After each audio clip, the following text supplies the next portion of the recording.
প্রশ্ন হচ্ছে আগামীকাল সকালবেলা আপনি শপথ গ্রহণ করবেন এই কথা? আমি বললাম যে, "না করব না।" শেখ হাসিনা স্পষ্টতই আপনাকে অপছন্দ করেন। কি বলবো এটা বলো? এটা হাস্যকর একটা কথা। আপনাকে কি তিনি তার প্রতিদ্বন্দ্বী মনে করেন? না আমার নাম উঠলেই উনার রাগ উঠে যায়।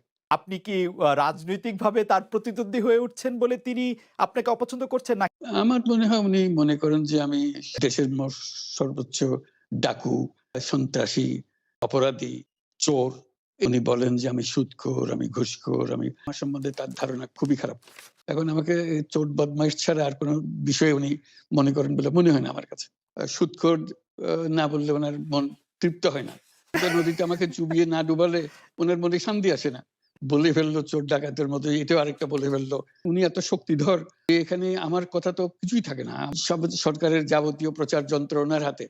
আমার আপনি গলার জোর তো তীক্ষ্ণ। বলতে পারছে না তো, মুখ খুলে সব গণতন্ত্রের কথা বলতে পারছে না। এক বাক্যে বলা, পরিষ্কার কণ্ঠে বলা, এটা আমাদের সবার দায়িত্ব তো, জাতীয় দায়িত্ব এটা। যে না হলে তো গণতন্ত্র বলে কিছু থাকবে না আমাদের জন্য।